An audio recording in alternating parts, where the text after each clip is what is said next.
Border Gavaskar പരമ്പര അവസാനിച്ചു കഴിഞ്ഞിരിക്കുകയാണ്. ഇന്ത്യക്ക് ഇനി മുന്നിലുള്ളത് ഇംഗ്ലണ്ടിനെതിരായ T20 ഏകദിന പരമ്പരയ്ക്കുള്ള സ്ക്വാഡിനെ പ്രഖ്യാപിക്കുന്ന ചടങ്ങാണ്. ആരായിരിക്കും ഈ സ്ക്വാഡിൽ ഇടം പിടിക്കുക എന്നുള്ള ചർച്ച ക്രിക്കറ്റ് ലോകത്ത് സജീവമായി കഴിഞ്ഞിരിക്കുകയാണ്. എന്തായാലും വിക്കറ്റ് കീപ്പർ സ്ഥാനത്തേക്ക് ഋഷഭ് പന്ത്, സഞ്ജു സാംസൺ, KL രാഹുൽ തുടങ്ങിയ 3 താരങ്ങളിൽ ആരാകും അവസാന 11ൽ ഇടം പിടിക്കുക? ഈ ചർച്ചയിൽ സഞ്ജയ് ബംഗാർ തന്റെ അഭിപ്രായം പറഞ്ഞിരിക്കുകയാണ്. അദ്ദേഹത്തിന്റെ വാക്കുകൾ ഇങ്ങനെയാണ്: വിക്കറ്റ് കീപ്പർ സ്ഥാനത്തേക്ക് ഋഷഭ് പന്തിന്റെ പേരായിരിക്കും പലരും പറയുക. എന്തായാലും എനിക്ക് മറിച്ചൊരു അഭിപ്രായമുണ്ട്. സഞ്ജു സാംസൺ ആ സ്ഥാനത്തേക്ക് കടന്നു വരണം.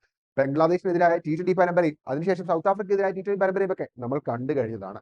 സഞ്ജു സാംസൺ ആ സ്ഥാനത്തേക്ക് കടന്നു വന്ന് വിക്കറ്റ് കീപ്പർ സ്ഥാനം നേടണം എന്നുള്ളതാണ് എന്റെ ആഗ്രഹം. സ്ഥിരതയോടെ T20 പരമ്പരയിൽ കളിക്കാൻ സഞ്ജു സാംസൺ സാധിച്ചിട്ടുണ്ട്.